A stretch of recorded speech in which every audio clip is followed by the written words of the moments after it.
Okay, so picture this. A prison.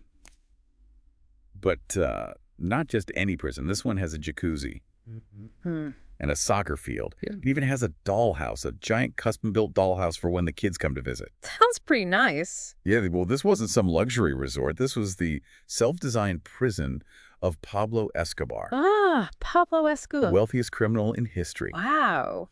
Today, we are diving deep into the life and capture of Escobar, the infamous leader of the Medellin cartel. Right? And we've got some incredible firsthand accounts to help us understand just how all this happened. Oh, really? Yeah. We're going to be hearing from the DEA agents who spent years of their lives Yeah. trying to bring him down. It's a story that, well, it feels like it's straight out of Hollywood, you Right. know?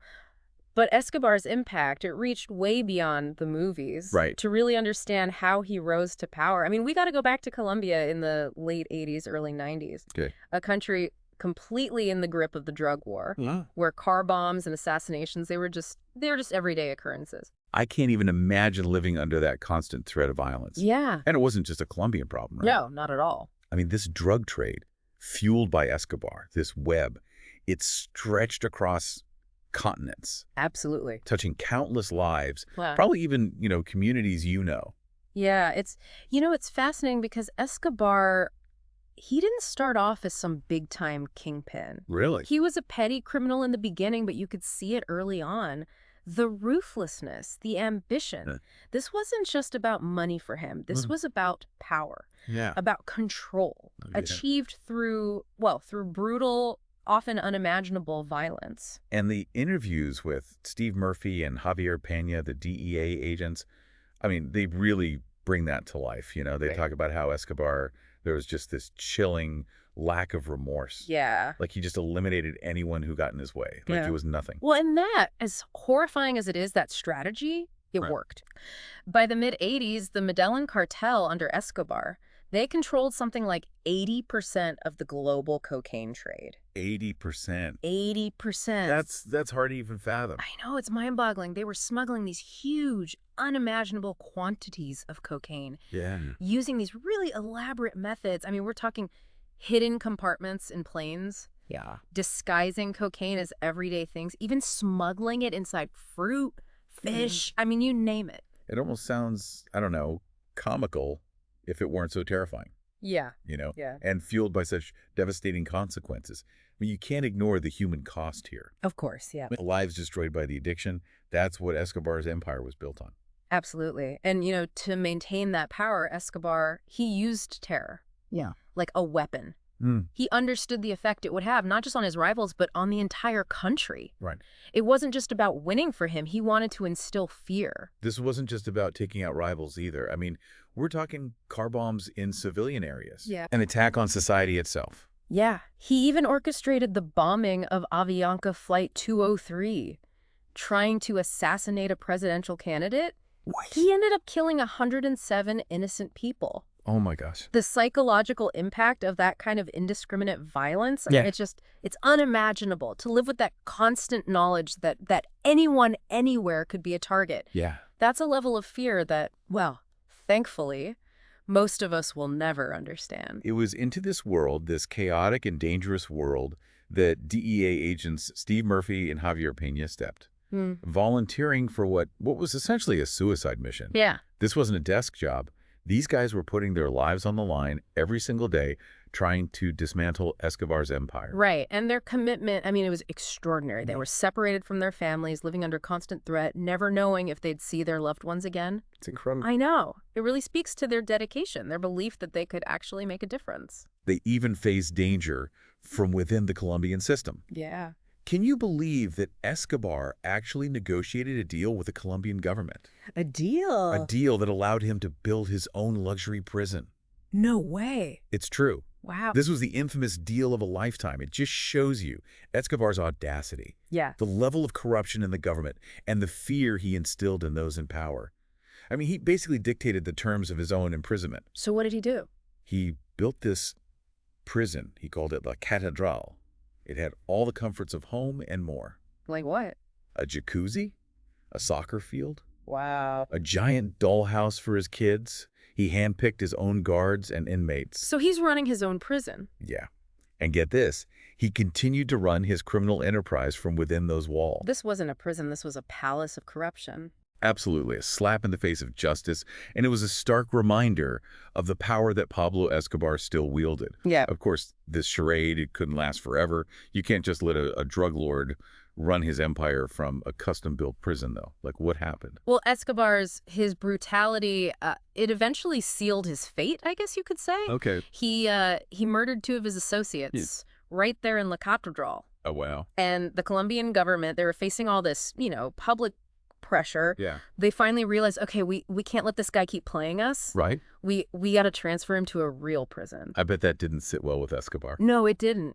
He found out about the plan and he managed to escape. What? Yeah, it launched one of the most intense manhunts in history. Wow. And this escape, it was a real turning point. He was a cornered animal at this point. Right. Even more ruthless and even more unpredictable. So the stakes just got even higher for the DEA agents. Absolutely. Yeah. I mean, the pressure on Murphy and Pena, it was intense.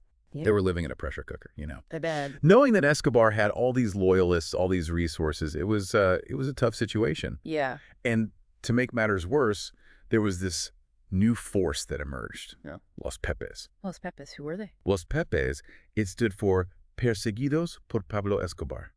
Basically, people persecuted by Pablo Escobar. Oh, okay. They were a vigilante group funded by Escobar's rivals, mainly the Cali cartel. Oh, wow. They didn't want to capture him. They wanted him dead and anyone connected to him. Oh, gosh. It was brutal. A bloody campaign of revenge. So on top of trying to hunt down Escobar, Murphy and Pena had to deal with this whole other war between the cartels. Basically, yeah. It was chaos. What a nightmare. It was. It was a very dangerous time. The violence was out of control. Innocent people were dying. Right. And the agents, they were walking a tightrope. Yeah. Alliances were shifting constantly. Trust was a luxury they couldn't afford. Yeah. I can only imagine what that must have done to them. Physically, mentally. Yeah. Did they ever come close to giving up? It's remarkable. Despite all the danger, all the setbacks, Murphy and Pena, they never wavered. Wow. They knew the risks, they knew the sacrifices, but they just kept going, driven by this commitment to bringing Escobar down. It sounds like something out of a movie. Yeah. Did they have any big breaks in the case during the manhunt? Yeah, there was this pivotal moment. They've been chasing shadows for months. Right. But finally they got a lead thanks to this brilliant Colombian officer, Lieutenant Hugo Martinez. Okay. He was a pioneer in radio frequency tracking. And he realized, Escobar has to communicate. Right. We can use that.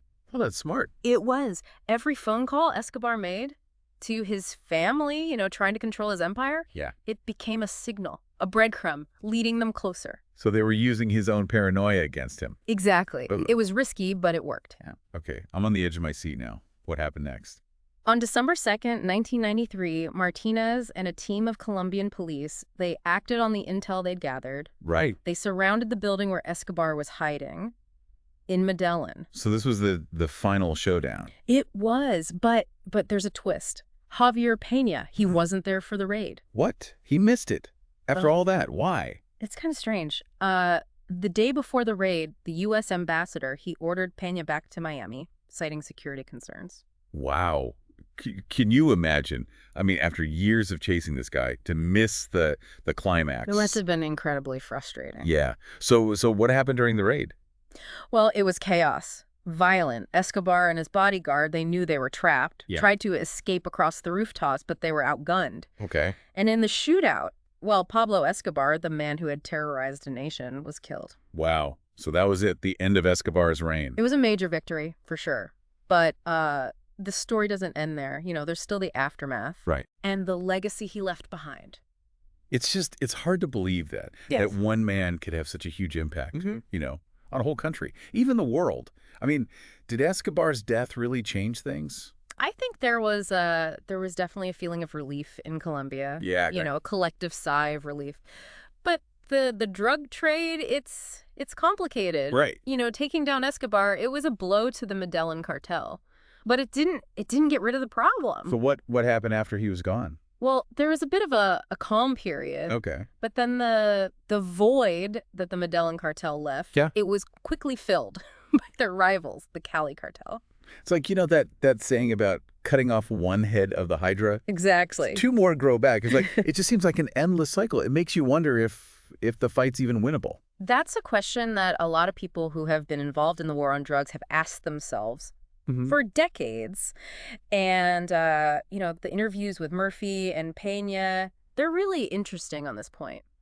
What did they say about it? Well, they said they were proud to bring Escobar to justice. Of course, yeah. But they also talked about the sadness for all the lives lost during Escobar's, reign of terror.